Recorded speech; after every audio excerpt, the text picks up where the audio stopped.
আসসালামু আলাইকুম। আউযু বিল্লাহি মিনাশ শাইতানির রাজিম। বিসমিল্লাহির রহমানির রহিম। আমি Mohammad Mehedi Hasan, knowledge is power এই চ্যানেলে আপনাদের সবাইকে স্বাগতম।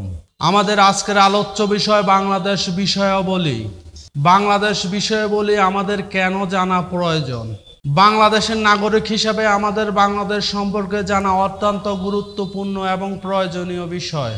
এছাড়াও বর্তমান সময়ে যে কোনো চাকরির পরীক্ষা বাংলাদেশ বিষয়াবলী থেকে আমাদের অবশ্যই কোশ্চেন থাকবেই।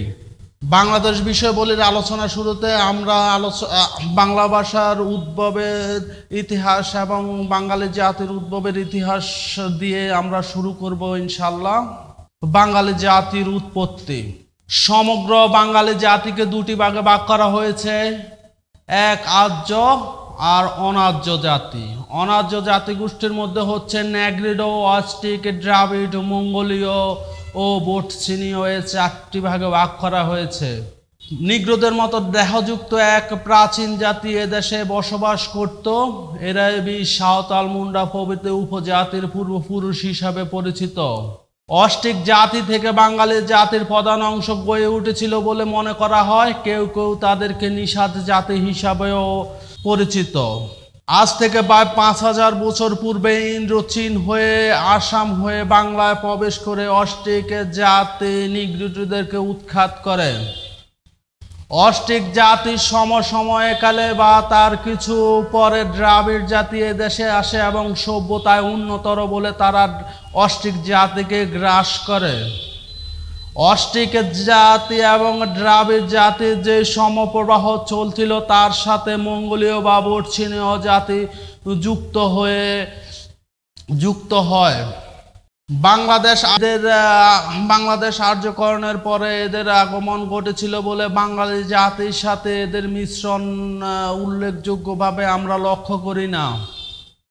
অনার্য জাতির সাথে আর্য জাতি যুক্ত হয়ে গড়ে তুলেছিল বাঙালি জাতি। আর্যদের আদি নিবাস ছিল ইউরাল পর্বতের দক্ষিণে বর্তমান মধ্য এশিয়া, ইরানে। খ্রিস্টপূর্বে 200 শতাব্দীর দিকে আর্যরা উপমহাদেশে আসতে শুরু করে। খ্রিস্টীয় প্রথম শতাব্দীর দিকে আর্যরা বাংলা প্রবেশ করে। খ্রিস্টীয় 7ম শতাব্দীর দিকে সোমীয় গোত্রের আরবীয়রা এদেশে ইসলাম প্রচার এবং ব্যবসা বাণিজ্যের জন্য আসে এবং তাদের অনুকরণে নিগৃহীত রক্তবাহী হাবশিরাও এদেশে আসে। এমনইভাবে অন্তত 1500 বছরের গ্রহণ বর্জন এবং রূপান্তরীকরণের মাধ্যমে উৎপত্তি লাভ করে আমাদের বাঙালি জাতি। বাঙালি জাতি আদি অষ্ট্রীয় নরগোষ্ঠীভুক্ত। বাংলার প্রাচীন জনপদ। বাংলাদেশ নামে একটি অখণ্ড দেশের জন্ম একদিনই হয়নি। এর জন্ম হয়েছিল বিভিন্ন জনপদগুলোর মধ্য দিয়ে। পণ্ডু, বরেন্দ্র, বঙ্গ, সমতট, চন্দ্রদ্বীপ, গৌড়, রাধ, হরিকেল এরকম প্রায় 16টি জনপদের কথা জানা যায়। পণ্ডু হচ্ছে বাংলার সবচেয়ে প্রাচীন জনপদ। বৃহত্তর বগুড়ার মহাস্থানগড়, রাজশাহী, রংপুর এবং দিনাজপুরের কিছু অংশ নিয়ে গঠিত হয়েছিল এই পণ্ডু নগরী। রাজশাহীর পশ্চিম অংশ, রংপুর এবং দিনাজপুরের কিছু অংশ নিয়ে গড়ে উঠেছিল বরেন্দ্র জনপদ। বৃহত্তর কুমিল্লা, চট্টগ্রাম, ঢাকা এবং ঢাকার আশেপাশের কিছু অঞ্চল নিয়ে গড়ে উঠেছিল সমতট জনপদ। এছাড়াও বরিশাল, পটুয়াখালী, বরগুনা, পিরোজপুর নিয়ে ইত্যাদি আরও কিছু অঞ্চল নিয়ে গড়ে উঠেছিল চন্দ্রদ্বীপ। চাঁপাইনবাবগঞ্জ এবং বর্তমান ভারতের বর্ধমানের আশেপাশে কিছু অঞ্চল নিয়ে গড়ে উঠেছিল গৌড় এবং রাধ জনপদ। আমাদের চট্টগ্রাম, পার্বত্য চট্টগ্রাম এবং সিলেটের পাহাড়ি অঞ্চল নিয়ে গড়ে উঠেছিল হরিকেল নামে পদদেশ। গ্রিক দার্শনিক সক্রেটিসের ছাত্র ছিল এরিস্টটলের ছাত্র ছিল সক্রেটিসের ছাত্র ছিল প্লেটো, আর প্লেটোর ছাত্র ছিল আলেকজান্ডারের ভারতীয় উপমহাদেশে আক্রমণ। আলেকজান্ডার জাতিতে ছিল আর্য গ্রিক। তিনি ছিলেন মেডিসনের রাজা ফিলিপসের পুত্র। ফিলিপসের মৃত্যুর পর খ্রিস্টপূর্ব 337 আব্দে আলেকজান্ডার মেডিসনের সিংহাসনে আরোহণ করেন। তিনি খ্রিস্টপূর্বে 27 আব্দে ভারতবর্ষে আক্রমণ করে এবং খ্রিস্টপূর্বে 325 আব্দে তিনি মৃত্যুবরণ করেন। চন্দ্রগুপ্ত মৌর্য ভারতীয় উপমহাদেশে গ্রিক প্রাধান্যের অবসান ঘটান। বাংলায় মৌর্য যুগ। প্রথম মৌর্য যুগ চন্দ্রগুপ্ত মৌর্য, তার সবার চাণক্য। সম্রাট অশোক সময় কালিঙ্গের যুদ্ধ সংগঠিত হয় এবং এই যুদ্ধে অনেক লোকের মৃত্যুর ভয়াবহতা দেখে তিনি প্রচার শুরু করেন এবং ওনাকে বৌদ্ধ ধর্মের কনস্ট্যান্ট হিসাবে পরিচিতি লাভ করেন। বাংলায় গুপ্ত যুগ। প্রথম চন্দ্রগুপ্ত, সমুদ্রগুপ্ত, দ্বিতীয় চন্দ্রগুপ্ত, গুপ্ত পরবর্তী যুগে স্বাধীন বঙ্গরাজ্যের 7টি তাম্রলিপি পাওয়া গিয়েছিল। স্বাধীন গৌড় রাজ্য, শশাঙ্ক, হর্ষবর্ধন। পাল বংশের রাজনৈতিক ইতিহাস। পাল বংশের বিখ্যাত রাজাদের মধ্যে হচ্ছে গোপাল, ধর্মপাল, প্রথম মহিপাল, দ্বিতীয় মহিপাল, রামপাল ছিল উল্লেখযোগ্য। সেন রাজাদের ইতিহাস। সেন রাজাদের মধ্যে সামন্ত সেন, হেমন্ত সেন, বিজয় সেন, বল্লাল সেন, লক্ষণ সেন ছিল সবচাইতে বেশি প্রভাবশালী। উপমহাদেশে ইসলামের আবির্ভাব। সিন্ধু বিজয়। উমাইয়া খলিফা ওয়ালিদ বিন আব্দুল মালিকের রাজত্বকালে মুসলমানদের বিজয় অভিযান শুরু হয়। মুসা বিন নুসাই সমগ্র উত্তর আফ্রিকা এবং তারিখ স্পেন জয় করেন। পূর্ব অঞ্চলীয় প্রদেশ সমূহের শাসককর্তা হিসেবে নিযুক্ত হন হাজ্জাজ বিন ইউসুফ তার জামেতা মীর কাসেমকে সিন্ধু রাজা দাহিরের বিরুদ্ধে অভিযানে প্রেরণ করেন এবং দাহির শোচনীয়ভাবে পরাজিত এবং নিহত হয়। সুলতান মাহমুদের ভারত অভিযান 17 বার। ভারত তারাইনের প্রথম যুদ্ধ, তারাইনের দ্বিতীয় যুদ্ধ শুরু হয়েছিল 1191 সালে এবং 1192 সালে মোহাম্মদ ঘুরি এবং পৃথ্বীরাজ চৌহানের মধ্যে এই যুদ্ধ সংগঠিত হয়। দিল্লি সালতানাত। দাস বংশ, খলজি বংশ, তুগলক বংশ, লোদি বংশ, খান জাহান আলী 60 গম্বুজ মসজিদ। ইউনেস্কো 60 গম্বুজ মসজিদকে বিশ্ব ঐতিহ্যবাহী স্থান হিসাবে চিহ্নিত করেছেন। বাংলায় মোগল সাম্রাজ্য। পানিপথের প্রথম যুদ্ধ, পানিপথের দ্বিতীয় যুদ্ধ, পানিপথের তৃতীয় যুদ্ধ। জহিরুদ্দিন মোহাম্মদ, বাবর, নাসিরউদ্দিন মোহাম্মদ, হুমায়ুন, সম্রাট জালাল উদ্দিন, আকবর, সেলিম, নুরউদ্দিন, জাহাঙ্গীর, শাহজাহান ওরফে খুররম, আওরঙ্গজেব উত্তরাধিকার সংক্রান্ত যুদ্ধ, মাহমুদ শাহ, দ্বিতীয় বাহাদুর শাহ, সুর শাসন, শের শাহ। বাংলায় মুসলিম শাসন প্রতিষ্ঠা। ইখতিয়ার উদ্দিন মোহাম্মদ বখতিয়ার খলজির বাংলা জয়। তিনি 1202 সালে 13দশ শতাব্দীতে বাংলায় আক্রমণ করেন এবং তার ধারাবাহিকতা বাংলাদেশে তুর্কি শাসন প্রতিষ্ঠিত হয়। এরপরে হযরত শাহজালালের বাংলায় আগমন। বাংলায় স্বাধীন সুলতানি শাসন, ফখরউদ্দিন মোবারক শাহী শাসন, ইলিয়াস শাহী শাসন, হুসাইন শাহী শাসন।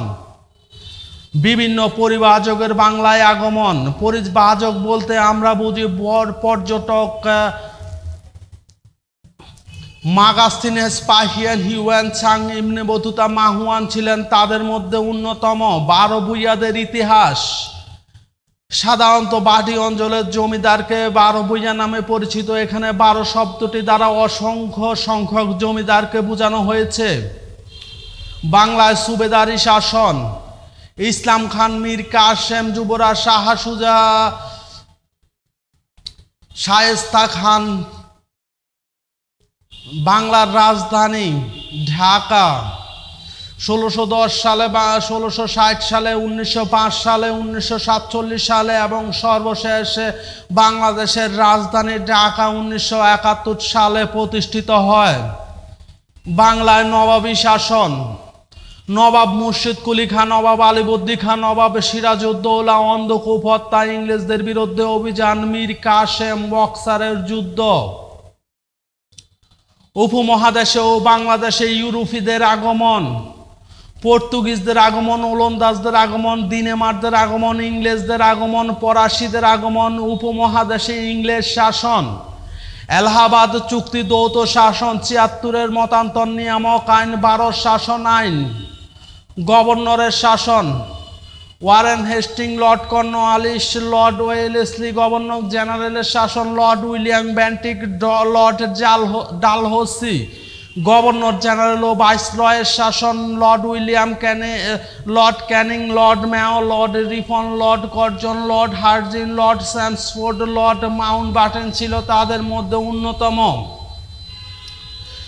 বাংলার জাগরণ এবং সংস্কার আন্দোলন, ইংরেজদের শাসন আমলে শুধুমাত্র বাঙালির এই নিরীপণ এবং অত্যাচারের হাত থেকে বাঁচার জন্য বাংলার জনগণ এবং উপমহাদেশের জনগণ ঐক্যবদ্ধ হয়ে বিভিন্ন দাবি দাবা নিয়ে তাদের বিভিন্ন কার্যক্রম পরিচালনা করে। তাদের মধ্যে হচ্ছে চাকমাদের আন্দোলন, হচ্ছে ফকির ও সন্ন্যাসীদের আন্দোলন, চাকমা বিদ্রোহ, তিতুমিরের আন্দোলন, পরাইজি আন্দোলন, 1857 সালের মহা অভ্যন্তরা নীল বিদ্রোহ, ভারতীয় জাতীয় কংগ্রেস প্রতিষ্ঠান, নিখিল ভারত মুসলিম লীগ প্রতিষ্ঠান, স্বদেশী আন্দোলন, বাংলাদেশের সশস্ত্র বৈপ্লবিক আন্দোলন।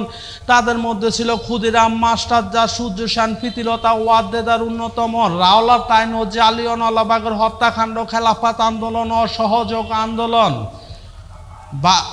12 শাসন আইন, বেঙ্গল প্যাক্ট, সাইমন কমিশন, আইন অমান্য আন্দোলন সহ এরকম অসংখ্য আন্দোলনের নেতৃত্ব দিয়েছিলেন বাংলাদেশের জনগণ সহ ভারতীয় উপমহাদেশের অনেক জ্ঞানী গুণী ব্যক্তিবর্গ। ভারত বিভাগ পূর্ব রাজনীতি, 1937 সালে প্রাদেশিক নির্বাচন, একে ফজলুল হকের প্রথম মন্ত্রিসভা, একে ফজলুল হকের দ্বিতীয় মন্ত্রিসভা, খাজা নাজিমউদ্দিন মন্ত্রিসভা, লাহোর প্রস্তাব, ভারত শাসন আইন, তেভাগা আন্দোলন, 1946 সালের নির্বাচন এবং সরোয়ার্দী মন্ত্রিসভা, গান্ধীজির বাংলাদেশ ভ্রমণ। পাকিস্তান আমল, পাকিস্তানের প্রথম গভর্নর জেনারেল মোহাম্মদ আলী জিন্নাহ, প্রধানমন্ত্রী লিয়াকত আলী খান এবং পূর্ব বাংলার মুখ্যমন্ত্রী ছিলেন খাজা নাজিমউদ্দিন। আওয়ামী মুসলিম লীগ গঠন, আওয়ামী মুসলিম লীগের প্রতিষ্ঠাতা সভাপতি ছিলেন হোসেন শহীদ সোহরাওয়ার্দী, সাধারণ সম্পাদক ছিলেন শামসুল হক এবং যুগ্ম সাধারণ সম্পাদক ছিলেন শেখ মুজিবুর রহমান। ভাষা আন্দোলন নিয়ে আমাদের যেই গর্ব আমরা এখন করি, এই গর্বের আমাদের অনেক শহীদদেরকে জীবন দিতে হয়েছে। ভাষা আন্দোলন নিয়ে আমাদের যে সংগ্রাম হয়েছিল তার মধ্যে বিশেষ করে 1947 সাল থেকে এটি শুরু হয় এবং 1952 সালে চূড়ান্ত পর্যায়ে এটি প্রকাশ পায় এবং 1957 সালে এটি বাংলা ভাষা হিসেবে স্বীকৃতি লাভ করেন। বাংলা ভাষা আন্দোলনের সম্পর্কে আমরা বিস্তারিতভাবে ইনশাল্লাহ জানব। যখন আমরা ভাষা আন্দোলন নিয়ে বিস্তারিত আলোচনা করব তখন আমরা এর খুঁটিনাটি বিষয়বলী সম্পর্কে আলোচনা করব। 1954 সালের পূর্ব পাকিস্তানের প্রাদেশিক নির্বাচন এবং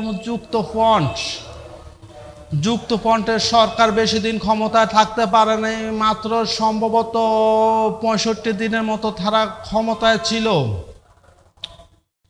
বাংলা একাডেমি গঠন, সাধারণত ভাষা আন্দোলনকে কেন্দ্র করে বাংলা একাডেমি গঠিত হয়। বাংলা একাডেমি থেকে 21 বইমেলার আয়োজন করা হয় এবং বাংলা একাডেমি থেকে একটি সম্মানসূচক পুরস্কারও প্রদান করা হয়। পাকিস্তানের প্রথম শাসনতন্ত্র কাশ্মীরি সম্মেলন, সামরিক শাসন জারি। পাকিস্তানের দ্বিতীয় শাসনতন্ত্র হামিদুর রহমান শিক্ষা কমিশনের বিরুদ্ধে আন্দোলন। 1965 সালের রাষ্ট্রপতি নির্বাচন। 1965 সালে পাক ভারত যুদ্ধ এবং টাসখণ্ড ঘোষণা হয়। 1966 সালে 6 দফা আন্দোলন, 68 সালের আগরতলা ষড়যন্ত্র মামলা এবং 69 সালে গণ অভ্যর্থন এবং 70 সালের সাধারণ নির্বাচন অনুষ্ঠিত হয়।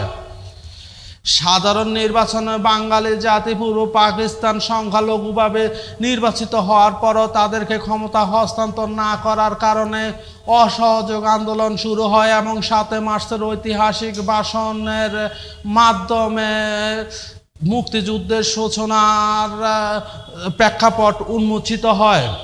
এর পাশাপাশি সর্বপ্রথম পাকিস্তানের হানাদার বাহিনীর কাছ থেকে সশস্ত্র প্রতিরোধ করেন গাজীপুরের সশস্ত্র বাহিনীরা। অপারেশন সার্চলাইট, স্বাধীনতার ঘোষণা, মুক্তিযুদ্ধের সূচনা, মুজিবনগর সরকার গঠন। মুজিবনগর সরকার 10 এপ্রিল আনুষ্ঠানিকভাবে যাত্রা শুরু করেন এবং তারা 17 এপ্রিল শপথ গ্রহণ করেন। মুজিবনগর সরকারের বিশেষ প্রতিরক্ষা মন্ত্রণালয়, মুজিবনগর সরকারের রাষ্ট্রপতি, অস্থায়ী রাষ্ট্রপতি, প্রধানমন্ত্রী, অর্থমন্ত্রী, স্বরাষ্ট্রমন্ত্রী, পররাষ্ট্রমন্ত্রী সহ নানান কয়েকজন মন্ত্রীবর্গ সম্পর্কে আমরা ইনশাল্লাহ মুজিবনগর সরকার সম্পর্কে বিস্তারিত আলোচনার সময় বিস্তারিতভাবে জানার চেষ্টা করব। বাংলাদেশ বেতার প্রতিষ্ঠা, বাংলাদেশের সশস্ত্র বাহিনী, তেলিয়াপাড়, রণকৌশল, নিয়মিত বাহিনী, অনিয়মিত বাহিনী, আঞ্চলিক বাহিনী, সেক্টর এলাকা, সেক্টর কমান্ডার। মুক্তিযুদ্ধের সময় বাংলাদেশকে 11টি সেক্টরে ভাগ করা হয়েছে। 11টি সেক্টরের মধ্যে 1 নম্বর সেক্টর ছিল পার্বত্য চট্টগ্রাম এবং ফেনী নদী পর্যন্ত। 2 নম্বর সেক্টরের মধ্যে ছিল কুমিল্লা, ঢাকার অংশ বিশেষ, নোয়াখালী, বৃহত্তর নোয়াখালীর অংশ নিয়ে 2 নম্বর সেক্টর গঠিত হয়েছিল। ঢাকার অংশ বিশেষ এবং মৌলভীবাজার, হবিগঞ্জ, কিশোরগঞ্জ নিয়ে সংগঠিত হয়েছিল 3 নম্বর সেক্টর। সিলেট জেলার অংশ বিশেষ নিয়ে গঠিত হয়েছিল 4 নম্বর সেক্টর এবং সিলেট জেলার সীমান্তবর্তী অঞ্চল এবং ময়মনসিংহ জেলার সীমান্তবর্তী অঞ্চল নিয়ে গঠিত হয়েছিল 5 নম্বর সেক্টর। রংপুর, দিনাজপুর, পঞ্চগড়, নীলফামারী, লালমনিরহাট, কুড়িগ্রাম নিয়ে ওই অঞ্চল নিয়ে গঠিত হয়েছিল 6 নম্বর সেক্টর। রাজশাহী, চাঁপাইনবাবগঞ্জ, জয়পুরহাট, দিনাজপুর, পাশাপাশি দেখা গেছে যে বগুড়ার এই অঞ্চল নিয়ে গঠিত হয়েছিল 7 নম্বর সেক্টর। খুলনা, সাতক্ষীরা, যশোর, দিনাজপুর, চুয়াডাঙ্গা, মেহেরপুর, কুষ্টিয়া নিয়ে এই অঞ্চল নিয়ে গড়ে উঠেছিল 8 নম্বর সেক্টর। বরিশাল, পটুয়াখালী এই অঞ্চল নিয়ে গড়ে উঠেছিল 9 নম্বর সেক্টর এবং সমগ্র সমুদ্র উপকূল নিয়ে গড়ে উঠেছিল 10 নম্বর সেক্টর এবং ময়মনসিংহ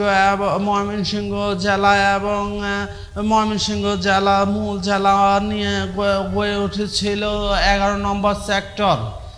এই সেক্টরে বিভিন্ন সেক্টরের মধ্যে বিভিন্ন সেক্টর কমান্ডার বিস্তারিত আমরা ইনশাল্লাহ পরবর্তীতে আলোচনা করব।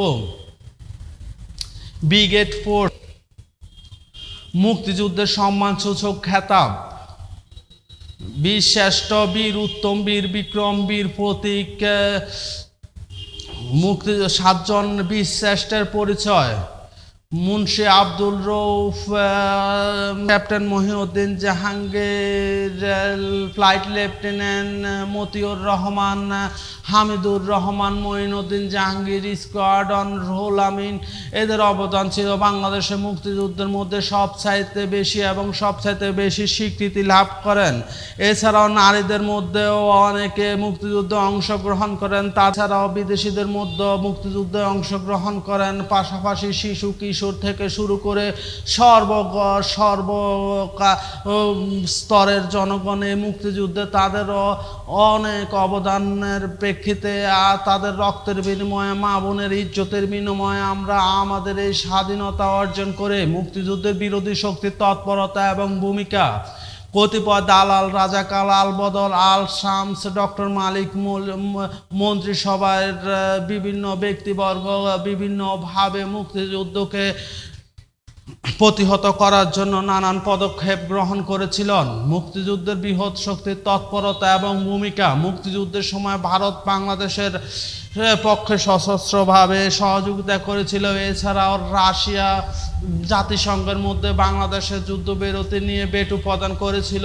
চীন বাংলাদেশের বিরোধিতা করেছিল। পাশাপাশি যুক্তরাষ্ট্র বাংলাদেশের বিরোধিতা করার পাশাপাশি তারা সপ্ত নৌবহর বঙ্গোপসাগরে নিয়ে এসেছিল।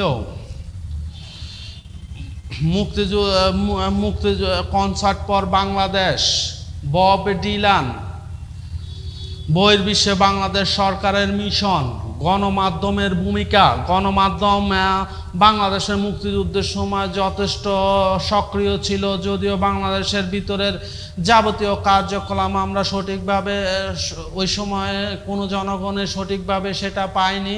তবে কিছু কিছু কলকাতার কিছু মিডিয়া প্লাস অন্য অন্য আন্তর্জাতিক কিছু মিডিয়ার মাধ্যমে আমরা আমজনতা ওই সময় বিভিন্ন নিউজ আমরা সম্প্রচার করা হয়েছিল। বুদ্ধিজীবী হত্যা চূড়ান্ত বিজয়, বাংলাদেশকে স্বীকৃতি। বাংলাদেশের স্বীকৃতি দানকারী প্রথম দেশ, দ্বিতীয় দেশ আফ্রিকা মহাদেশে, এশিয়া মহাদেশের প্রথম স্বীকৃতিকারী দেশ, ইউরোপ মহাদেশের প্রথম স্বীকৃতি দেশ, আফ্রিকা মহাদেশের প্রথম স্বীকৃতি দেশ, উত্তর আমেরিকা মহাদেশের প্রথম স্বীকৃতি দেশ, দক্ষিণ আমেরিকা মহাদেশের প্রথম স্বীকৃতি দেশ, ওশেনিয়া বা অস্ট্রেলিয়া মহাদেশের প্রথম স্বীকৃতি দেশ, আরব মুসলিম কান্ট্রিদের মধ্যে প্রথম স্বীকৃতি দেশ। এছাড়াও কিছু গুরুত্বপূর্ণ দেশ কর্তৃক বাংলাদেশের স্বীকৃতির সময়কাল। আন্তর্জাতিক অঙ্গনে বাংলাদেশ আন্তর্জাতিক বিভিন্ন সংগঠন, বিশেষ করে জাতিসংঘ, জাতিপুঞ্জ, জাতিসংঘ, UNESCO, UNDP, ILO, UNICEF, WTO, IMF এরকম বিভিন্ন সংগঠনের বিভিন্ন সদস্য পদ লাভ করেন পর্যায়ক্রমিকভাবে। এগুলো আমরা বিস্তারিত আলোচনা করব ইনশাল্লাহ।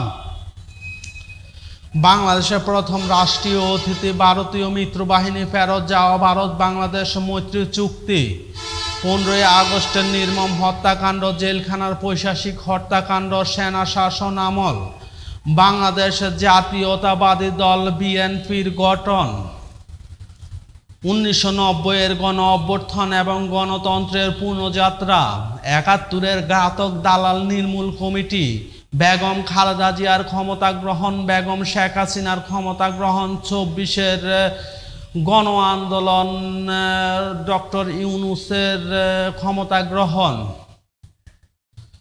বাংলাদেশ সংবিধান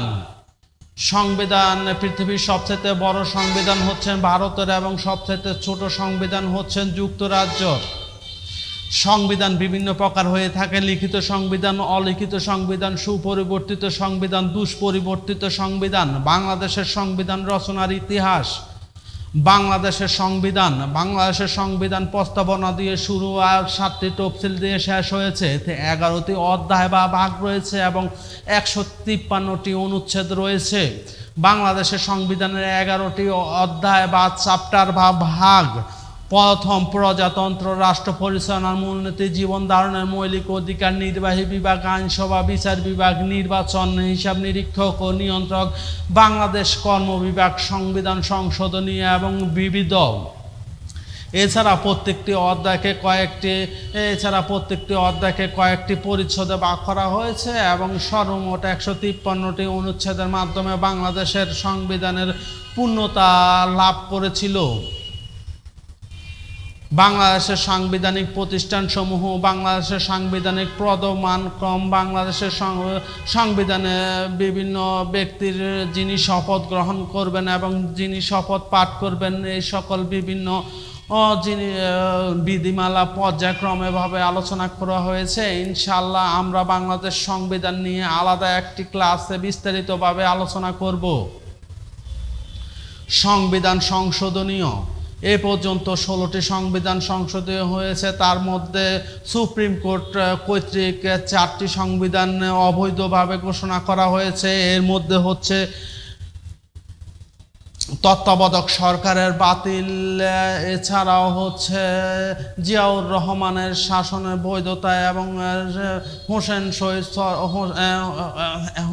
এরশাদের শাসন আমলের বৈধতা এবং নির্বাহী বিভাগ থেকে বিচার বিভাগ পৃথকীকরণের সম্পর্কে কিছু সংশোধন সুপ্রিম কোর্ট কর্তৃক অবৈধ ঘোষণা করেছে।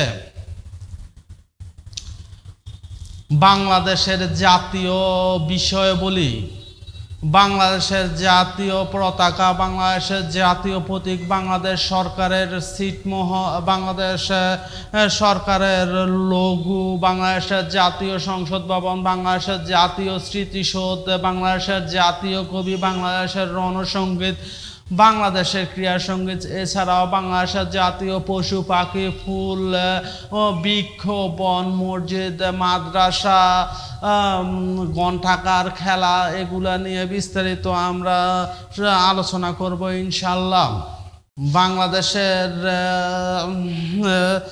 বাংলাদেশের বিখ্যাত ব্যক্তিবর্গ, বাংলাদেশের বিখ্যাত সমাজসেবক, বাংলাদেশের বিখ্যাত রাজনৈতিক নেতৃবৃন্দ, নোবেলজয়ী বাঙালি বিজ্ঞানী, বাঙালি সঙ্গীত শিল্পী, বাঙালি চিত্রশিল্পী, বাঙালি চলচ্চিত্র পরিচালক, অন্য গুরুত্বপূর্ণ বাংলাদেশিদের নিয়ে পর্যায়ক্রমে আমরা এদের বিস্তারিতভাবে আলোচনা করব। যদিও বিখ্যাত ব্যক্তিবর্গদের মধ্যে যে সকল ব্যক্তিবর্গ আমরা সবাই তাদের সম্পর্কে কম বেশি পরিচিত। বাংলাদেশের সরকার ব্যবস্থা: কেন্দ্রীয় প্রশাসন, স্থানীয় প্রশাসন, বিভাগীয় প্রশাসন, জেলা প্রশাসন, উপজেলা প্রশাসন, পৌরসভা, সিটি কর্পোরেশন, ইউনিয়ন। বাংলাদেশের স্বাধীনতার পূর্বে 19টি জেলা নিয়ে বাংলাদেশ গঠিত হয়েছিল, কিন্তু স্বাধীনতার পরে বাংলাদেশে বর্তমানে 66টি জেলায় বিভক্ত হয়েছে। বাংলাদেশের বর্তমান 66টি জেলা: পঞ্চগড়, নীলফামারী, লালমনিরহাট, কুড়িগ্রাম, জামালপুর, শেরপুর, ময়মনসিংহ, নেত্রকোনা, সুনামগঞ্জ, সিলেট, মৌলভীবাজার, হবিগঞ্জ, ব্রাহ্মণবাড়িয়া, কুমিল্লা, ফেনী, খাগড়াছড়ি, রাঙ্গামাটি, বান্দরবন, কক্সবাজার, চট্টগ্রাম, নোয়াখালী, ভোলা, পটুয়াখালী, বরগুনা, পিরোজপুর, বাগেরহাট, খুলনা, সাতক্ষীরা, যশোর, ঝিনাইদহ, চুয়াডাঙ্গা, মেহেরপুর, কুষ্টিয়া, রাজশাহী, চাঁপাইনবাবগঞ্জ, নওগাঁ, জয়পুরহাট, দিনাজপুর, ঠাকুরগাঁ, চাঁদপুর, শরীয়তপুর, মাদারীপুর, লক্ষ্মীপুর, গাজীপুর, রংপুর, ফরিদপুর, মুন্সিগঞ্জ, গোপালগঞ্জ, নারায়ণগঞ্জ, মানিকগঞ্জ, কিশোরগঞ্জ, সিরাজগঞ্জ, বগুড়া, মাগুরা, পাবনা, নাটোর, গাইবান্ধা, নড়াইল, বরিশাল, ঝালকাঠি, রাজবাড়ী, নরসিংদী, টাঙ্গাইল, ঢাকা। এছাড়াও বাংলাদেশকে 8টি বিভাগে ভাগ করা হয়েছে। এগুলা মোটামুটি আমরা সবাই অবগত। পরবর্তীতে আমরা যখন আলোচনা করব তখন প্রত্যেকটি বিভাগ নিয়ে আলাদাভাবে আমরা বিস্তারিতভাবে আলোচনা করব ইনশাল্লাহ। বাংলাদেশের উপজাতি, ক্ষুদ্র জাতিসত্তা এবং নৃগোষ্ঠী। বাংলাদেশের উপজাতিদের মধ্যে বিখ্যাত হচ্ছে চাকমা, ত্রিপুরা, তিপ্রা, মুরং, চংখুমি, পাংখ, বনযোগী, তনচাঙ্গা, বাওয়ালি, মাওয়ালি, রাজবংশী, সাঁওতাল, ওরাও, পাঙ্গন, হাজং, গারো, মণিপুরী, খাসিয়া ইত্যাদি অন্যতম। তাদের সমাজ ব্যবস্থা, অঞ্চলভিত্তিক অবস্থান, ধর্ম, দেবতা ইত্যাদি। পার্বত্য চট্টগ্রাম, শান্তি চুক্তি। বাংলাদেশের রোহিঙ্গা জনগোষ্ঠী। বাংলাদেশের ঐতিহাসিক স্থান: বাংলাদেশের প্রাচীনতম মসজিদ, মন্দির, বৌদ্ধবিহার। বাংলাদেশের ঐতিহাসিক নিদর্শন: বাংলাদেশের বিভিন্ন জেলার বর্তমান এবং পুরাতন নাম, বিভিন্ন শহরের অন্য নাম, ভৌগোলিক উপনাম। ভাস্কর্য: টেরাকোটা, মুরাল, পটচিত্র, স্কেচ, ভাষা, চিত্রসৌধ, স্থাপত্য ও ভাস্কর্য। মুক্তিযুদ্ধের স্মৃতিসৌধ, স্থাপত্য ও ভাস্কর্য। বাঙালির সংস্কৃতি, লোকসঙ্গীত, বাংলার গানের কোলে নৃত্য। বাংলাদেশের সাংস্কৃতিক প্রতিষ্ঠান, বাংলাদেশের জাদুঘর। এগুলোর মধ্য থেকে বিস্তারিতভাবে আমরা গুরুত্বপূর্ণ তথ্যগুলো ইনশাল্লাহ পর্যায়ক্রমে ভাবে শেখার চেষ্টা করব। বাংলাদেশের ভৌগোলিক অবস্থান: বাংলাদেশের ভূপ্রকৃতি, বাংলাদেশের জলবায়ু, বাংলাদেশের সম্পদ। বাংলাদেশের ভৌগোলিক অবস্থার মধ্যে যে সকল বিষয় আমাদের অত্যন্ত গুরুত্বপূর্ণভাবে জানা প্রয়োজন সেগুলোর মধ্যে হচ্ছে বাংলাদেশের মধ্য দিয়ে যে রেখাটি প্রবেশ করেছিল সেটা হচ্ছে কর্কট ক্রান্তি রেখা।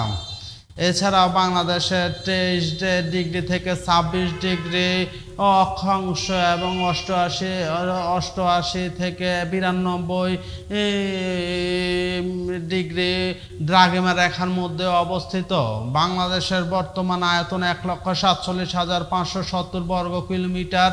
এছাড়াও বাংলাদেশের সমুদ্র উপকূলীয় অঞ্চলের আয়তন 1,28,000 প্লাস। বর্তমানে বাংলাদেশের স্থলভূমি দিন দিন বৃদ্ধি পাচ্ছে। পর্যায়ক্রমিকভাবে আমরা আমাদের পরিবর্তনীয় সীমা সম্পর্কে যখন জানব তখন আপনাদের কাছে অবগত করব। বাংলাদেশের সীমানা, বাংলাদেশের সাথে দুটি দেশের সীমানা রয়েছে, ভারত এবং মিয়ানমার। বাংলাদেশের মোট 33টি জেলার মধ্যে ভারতের মধ্যে 31টি জেলা এবং মায়ানমারের সাথে 3টি জেলার সীমান্ত রয়েছে এবং একমাত্র রাঙ্গামাটি জেলা, দুটি দেশের সীমান্তের মধ্যে রাঙ্গামাটি জেলা রয়েছে। বাংলাদেশের সীমান্তবর্তী জেলা 32টি, এগুলো হচ্ছে পঞ্চগড়, নীলফামারী, লালমোহর, কুড়িগ্রাম, জামালপুর, শেরপুর, ময়মনসিংহ, নেত্রকোনা, সুনামগঞ্জ, সিলেট, মৌলভীবাজার, হবিগঞ্জ, ব্রাহ্মণবাড়িয়া, কুমিল্লা, ফেনী, খাগড়াছড়ি, রাঙ্গামাটি, বান্দরবান, কক্সবাজার, চট্টগ্রাম, সাতক্ষীরা, যশোর, ঝিনাইদহ, চুয়াডাঙ্গা, মেহেরপুর, কুষ্টিয়া, রাজশাহী, চাঁপাইনবাবগঞ্জ, জয়পুরহাট, দিনাজপুর, ঠাকুরগাঁও। বাংলাদেশের স্থলভূমি, বাংলাদেশের মধ্যে বিশেষ করে অনেকগুলো স্থলভূমি রয়েছে। এগুলো হচ্ছে বেনাপোল থেকে বাংলাদেশের সাতক্ষীরার বেনাপোল থেকে শুরু করে পর্যায়ক্রমে প্রত্যেকটা জেলাতে একটি বা বিভিন্ন সীমান্তবর্তী এলাকায় অনেকগুলো স্থলবন্দর রয়েছে। এগুলো আমরা বিস্তারিত পরবর্তীতে আলোচনা করব ইনশাল্লাহ। বাংলাদেশের ছিটমহল, বাংলাদেশের মধ্যে ভারতের 111টি ছিটমহল ছিল এবং ভারতের মধ্যে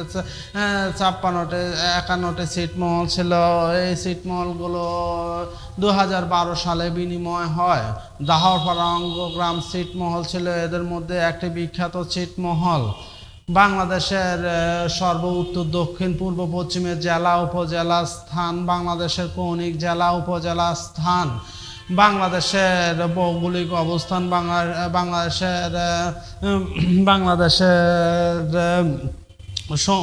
বাংলাদেশের পর্বত, পাহাড়, উপত্যকা, সমুদ্র সৈকত, বঙ্গোপসাগর, দ্বীপ, বদ্বীপ, চরবিল, হাওর, জলপ্রপাত, ঝর্ণা, নদ নদী, এগুলো আমরা ভূগোল, পরিবেশ ও দুর্যোগ ব্যবস্থাপনার সময় বিস্তারিত আলোচনার চেষ্টা করব ইনশাল্লাহ। বাংলাদেশের সম্পদ: কৃষি সম্পদ, খনিজ সম্পদ, মৎস্য ও জলজ সম্পদ, বনজ সম্পদ, পানি সম্পদ, শক্তি সম্পদ, শিল্প সম্পদ, বিশ্ব ঐতিহ্য এবং বাংলাদেশের পরিবহন ও যোগাযোগ ব্যবস্থা। আমরা সাধারণত যে সকল যোগাযোগ ব্যবস্থা লক্ষ্য করি তাদের মধ্যে সড়ক যোগাযোগ, রেল যোগাযোগ, নৌ যোগাযোগ, বিমান যোগাযোগ, টেলি যোগাযোগ, ট্রাক যোগাযোগ, ভূ উপগ্রহ কেন্দ্র, এরকম বিভিন্ন যোগাযোগ ব্যবস্থার মাধ্যমে আমরা আমাদের যাবতীয় কার্যক্রম সমাপ্ত করে থাকি। এই প্রত্যেকটা যোগাযোগের বিস্তারিত আমরা ইনশাল্লাহ পরবর্তীতে আলোচনা করব। বাংলাদেশের শিক্ষা ব্যবস্থা, বাংলাদেশের শিক্ষা কমিশন, বাংলাদেশের শিক্ষানীতি, বাংলাদেশের শিক্ষা মন্ত্রণালয়, বাংলাদেশের শিক্ষা স্তর, বাংলাদেশের সৃজনশীল শিক্ষা ব্যবস্থা, বাংলাদেশের সিজিপিএ, বাংলাদেশের ক্যাডেট কলেজ সমূহ, বাংলাদেশের বিশ্ববিদ্যালয় সমূহ, বাংলাদেশের সরকারি বিশ্ববিদ্যালয় সমূহ, বাংলাদেশের বেসরকারি বিশ্ববিদ্যালয় সমূহ, বাংলাদেশের এছাড়া বিভিন্ন স্কুল প্রতিষ্ঠান থেকে শুরু করে বাংলাদেশের শিক্ষক থেকে শুরু করে বাংলাদেশের ছাত্রী, বাংলাদেশের শিক্ষার সাথে সম্পর্কিত যাবতীয় বিষয়গুলি আমরা ইনশাল্লাহ পরবর্তীতে বিস্তারিতভাবে জানব। বাংলাদেশের স্বাস্থ্যসেবা, সাধারণত কোনো একটি দেশের স্বাস্থ্যসেবার ক্ষেত্রে যথেষ্ট সচেতনতার সাথে এই সেক্টরটি আমরা পরিচালনা করতে পারে। যদিও বাংলাদেশের এখনও ভালো মানের, উন্নত মানের অনেক চিকিৎসক আছে, তারপরেও বাংলাদেশের এই শিক্ষা ব্যবস্থাকে সর্বজনের কাছে পৌঁছে দেওয়ার জন্য যে সকল ব্যক্তি এবং প্রতিষ্ঠান কাজ করছে তাদের এবং বিভিন্ন প্রতিষ্ঠানের মধ্যে বিভিন্ন যোগসূত্র স্থাপন করার জন্য যে সকল প্রতিষ্ঠান কাজ করছে তাদের মধ্যে কিছু প্রতিষ্ঠান সম্পর্কে আমরা জানবো। এছাড়া বাংলাদেশের সম্প্রসারিত টিকাদান কর্মসূচি BCG, OPV, DPT, Hib vaccine, pentavalent, trauma centre, সূর্যের হাসি ক্লিনিক, কমিউনিটি সেন্টার সহ বিস্তারিত বাকি স্বাস্থ্যসেবা সম্পর্কে আমরা ইনশাআল্লাহ আলোচনা করব। বাংলাদেশের খেলাধুলা, বাংলাদেশের জাতীয় খেলা কাবাডি, এছাড়া বাংলাদেশের ক্রিকেট, বাংলাদেশের ফুটবল, বাংলাদেশের ভলিবল, বাংলাদেশের বাস্কেটবল, বাংলাদেশের গ্রাম অঞ্চলের বিভিন্ন খেলা যেমন গ্রাম থেকে শুরু করে বিভিন্ন প্রয়োজনীয় যারা আমরা বিনোদনের উদ্দেশ্য এগুলা খেলাধুলা করে থাকি এগুলা সম্পর্কে আমরা ইনশাআল্লাহ বিস্তারিতভাবে আলোচনা করব। বাংলাদেশের গণমাধ্যম যদিও বর্তমান সময়ে ওইরকমভাবে স্বাধীনভাবে তাদের কার্যক্রম পরিচালনা করতে পারতেছে কিনা আমরা সেই বিষয়ে সন্দিহান। তবে তারপরেও বাংলাদেশের সংবিধান অনুসারে বাংলাদেশের গণমাধ্যমের যে ভূমিকা আমরা লক্ষ্য করি প্রতিটি দেশ এবং প্রতিটি জাতির চতুর্থ যে ভূমিকা পালনকারী সংগঠন সেটা হচ্ছে গণমাধ্যমের সত্যতা এবং গণমাধ্যমের স্বাধীনতা যদি থাকে ওই দেশের নির্দ্বিধায় খুব সহজে তাদের কাঙ্ক্ষিত লক্ষ্য অর্জন করতে পারে। বাংলাদেশের প্রতিরক্ষা এবং সশস্ত্র বাহিনী, বাংলাদেশের প্রতিরক্ষা এবং সশস্ত্র বাহিনীর মধ্যে বাংলাদেশের বিশেষ করে বাংলাদেশের সেনাবাহিনী, বাংলাদেশের বিমান বাহিনী, বাংলাদেশের নৌবাহিনী, বাংলাদেশের পুলিশ বাহিনী, বাংলাদেশের বিজিবি, বাংলাদেশের র্যাব, এছাড়াও স্পেশাল বাহিনী, পিএসজি সহ বিভিন্ন বাহিনী এবং তাদের ঊর্ধ্বতন কর্মকর্তা থেকে শুরু করে নিম্নতম কর্মকর্তার তাদের বিস্তারিত বিবরণ এবং তাদের স্লোগান থেকে শুরু করে তাদের বিভিন্ন পদক্ষেপ এবং দেশকে রক্ষার জন্য তাদের অক্লান্ত পরিশ্রম এবং জাতিসংঘের শান্তিরক্ষা মিশনে বাংলাদেশের সেনাবাহিনীদের অবদান নিয়ে আমরা ইনশাআল্লাহ বিস্তারিতভাবে আলোচনা করব। বাংলাদেশের অর্থনীতি, কোনো একটি দেশের অর্থনীতি তাদের উপর নির্ভর করে ওই দেশের মানুষের জীবনযাত্রার মান এবং ওই দেশের মানুষের কি পরিমাণ সক্ষমতা আছে এবং ওই দেশের মানুষকে বিবেচনায় করাই হয় তাদের অর্থনৈতিক ক্ষমতা দিয়ে। এই জন্য বাংলাদেশের জিডিপি, সিজিপি, ওপিবি এবং বিভিন্ন বিষয়ে আমরা ইনশাল্লাহ এই ক্ষেত্রে বিস্তারিত আলোচনা করব। এছাড়া বাংলাদেশের ব্যাংক, কেন্দ্রীয় ব্যাংক, বাণিজ্যিক ব্যাংক, বাংলাদেশের বীমা প্রতিষ্ঠান সহ বাংলাদেশের আর্থিক প্রতিষ্ঠানের সাথে সম্পর্কযুক্ত বাংলাদেশের শেয়ার বাজার থেকে শুরু করে বিস্তারিত বাংলাদেশের অর্থনীতি নিয়েও আমরা ইনশাল্লাহ আলোচনা করব। এছাড়াও আমরা বাংলাদেশের বিভিন্ন এনজিও এবং বাংলাদেশের উন্নয়ন পরিকল্পনা সহ কিছু মূল বিষয় আছে যেগুলা বাংলাদেশের, এছাড়া বাংলাদেশের পরিবেশ দূষণ, পরিবেশ সংরক্ষণ, বাংলাদেশের দুর্যোগ নিয়েও আমরা বিস্তারিতভাবে আলোচনা করার চেষ্টা করব। বাংলাদেশের বৃহত্তম, ক্ষুদ্রতম, দীর্ঘতম, উচ্চতম, গভীরতম, প্রাচীনতম, দ্রুততম, দীর্ঘতম অ্যাব্রিভিয়েশন বা সংক্ষিপ্ত রূপে এগুলা ক্ষুদ্র ক্ষুদ্র বাংলাদেশের প্রথম নারী, বাংলাদেশের প্রথম ব্যক্তিবর্গ, এগুলা নিয়ে আমরা বিস্তারিত আলোচনা করব। আজ আলোচনা দীর্ঘায়িত না করে এ পর্যন্তই ইনশাআল্লাহ। পরবর্তী আলোচনায় আমরা আন্তর্জাতিক বিষয়গুলি সম্পর্কে আলোচনা করব। আজকের আলোচনার মধ্যে কোথাও যদি কোনো ভুল ত্রুটি হয়ে থাকে ক্ষমা সুন্দর দৃষ্টিতে দেখবেন। পরবর্তী আলোচনার সাথে থাকার জন্য আপনাদের সবাইকে অনুরোধ করছি ইনশাআল্লাহ। আজ এ পর্যন্তই। আল্লাহ হাফেজ। আসসালামু আলাইকুম। আপনাদের সকলের উপর শান্তি বর্ষিত হোক।